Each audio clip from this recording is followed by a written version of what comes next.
look at what's in front of you. The Popeyes worker who says, you know what? Long day. I got to get out of here. Get me out of here. I got to run my own shop. As somebody who spent many hours working at Kentucky Fried Chicken in the early 1980s, I know that feeling, and I know the smell. Michael, I would go home, and everything from my boots to my stupid-ass paper hat, you know, the one that makes it look like you're like, you know, like military, like the long, ridiculous paper hat. It all stunk. It stunk so bad. Did you tilt it to the side just for an effect? No, I should have. I wasn't cool enough. There it is. Submitted by a viewer.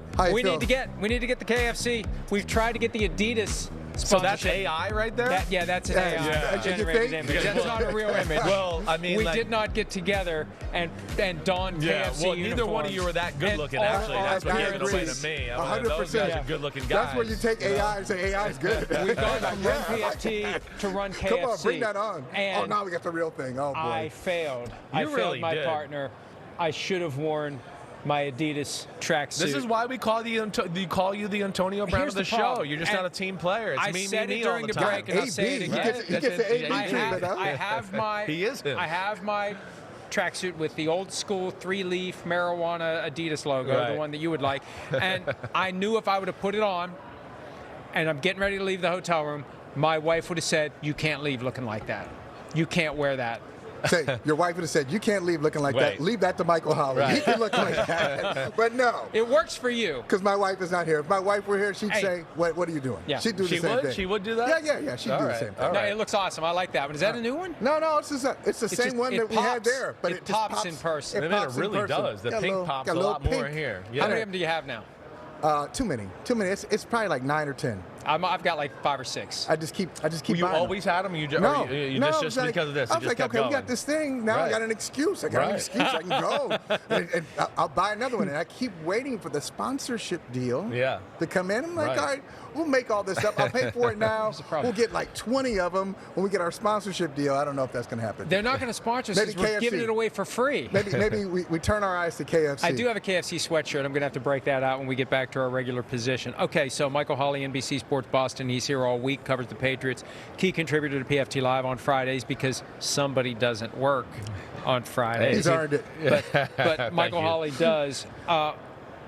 One of the things that we wanted to talk to you about, we knew it would come up yesterday. Okay. Go ahead. You got something first? Go ahead. Well, I mean, this is I didn't want to just casual and relaxed. I know. I just broadly just want, before we get into some deep stuff here, I just like the feel of this Patriots team in New England compared to other teams. Crazy. Like, just kind of give a lay of the land of like your kind of the optics to you. Well, first, just full disclosure, before the season started, I said, the Patriots are really going to suck. That's what I said. I thought they'd win, but I thought they would be kind of like Detroit year 2. Right. Where it's looking pretty shaky at the beginning of the season. They close, they win at Green Bay. They don't make the playoffs. They keep Green Bay out of the playoffs, but it's still like 8 wins. Yeah, right. The future's bright. And you're building something, and then in that second year or that third year, you really start to do it. And they just it's accelerated. And I think it starts with, everybody says it starts with Vrabel. Of course, Vrabel is a big part of it, but Drake Maye skipped 2 grades. He went from a rookie to like looking like a veteran, poised, 4th or 5th year guy. Yeah. And that's been the difference for the Patriots. Now, if I had known that, I still would have said 10. Yeah, right. I didn't think they were going to win the AFC East. So I hear you. This is kind of like, Sam, this is like one of those surprise runs like the Patriots had. It's been a long time since they had one of those. Right. It's like the first Super Bowl, 2001, right? 2001. Right. Brady had the same kind of things you're talking about, actually. 14-point dogs to the Rams. Right. And along the way, they're lucky. Oh, come on, that was a fumble. Yeah, right. Oh, they didn't even score many offensive touchdowns against Pittsburgh. They won. Drew Bledsoe, the backup, came in. Right. And exactly. so it was. People looked at them and said, "How real are they?" Yeah. And so I think nationally, that's where they are. Yeah. But locally, people are ecstatic. Right? I They mean, think it they're gonna seems win like crazy. I mean, I actually feel like it's almost a re-energized feel from the New England fan base a little bit of like, I don't even know how to really explain it, right? Where it was like, we're the man for a while, Brady and Belichick and blah, blah, blah. But now it's just like MVP, Drake Maye. It's like a different kind of excitement around this team. Re-energized, I'd say Florio is exactly right because they're different. Yeah. They're different than the other ones. Even though you got the connector with Vrabel and he won as a player, Vrabel's not Belichick. He doesn't want to be Belichick. Yeah. He's not part of Belichick's tree. He'll tell you that. He's saying we're not the same when it comes to coaching. So it's like a different feel in the building. He doesn't coach by fear. It's not, I'm not going to talk to you. And Bill, I think Bill will tell you, there were times he'd walk down the hall and you would look him, you'd make eye contact with him, and he'd just keep going. He would not say hello When I to was you. working there, that would happen. Like, in fact, sometimes it would be just me and him in the hallway, and we'd walk by, and I go, I don't think he knows I just walked by him, because he was like in deep thought too, or I'd go, hey coach, and he'd be like, oh hey Chris, like, and I'd be like, hey, damn, it's just you and me. It's me. You were with my dad. It's me. It doesn't matter. So it's just like a different personality for this Patriots team. Right. It's part of the larger Patriots story, but it's disconnected because they're unlike the Belichick teams and unlike Vrabel's teams that he played on. Yeah. Is this sustainable? As long as Drake Maye is real. If Drake Maye is real, it's sustainable because if you look at it, I'll tell you a funny story. After Super Bowl 36, I'm with Belichick. Statute of limitations is up. I don't think he'll mind this. Yeah. I think it was on the record, too, when he said this. He's sitting in the locker room after they win. Right. He goes, can we cuss? Anyway, no, maybe not. I'll edit. He goes, You can cuss. Can you believe this effing team won the Super Bowl? About the Patriots. Right. He said, I've seen championship teams, and this is not really a championship team. I said, well, how many players away are you? I swear. He said, 20. Wow. He said, they had just beaten the Rams. Right. He said, we're 20 players away. And so I tell that story because these Patriots feel like they're still rebuilding. I think so. I think you're right. It's very similar that way. Yeah, they're playing with house money right now. Yeah, the high end, and just like 2001, you had Vrabel, you had Ty Law, you had Richard Seymour, you had all these guys who were really good players. Right. But then there's some players on that team. I mean, their third receiver was Charles Johnson. No, you're right. I think you was. really look at it and you go, I understand what Bill Belichick's saying because the team in 2004 and 5 different. and 7, you go, whoa, those were stacked. He got those 20. They got those 20, right. Brought in Ty Warren, brought in Had Will backups Ford, where you're like, that's a starter Daniel and he's Graham. a backup. Yep. Right. And they missed the playoffs the next year, Yeah. to his point. Right. They weren't good enough to even get in Got hot in late in the 2002. year, right? Beat the Dolphins last game of the year. The hope to get in, and it didn't work out. So, yeah, it is. I've kind of said that all year. This feels like early 2000 Patriots. Even with Drake Maye, right? They didn't like...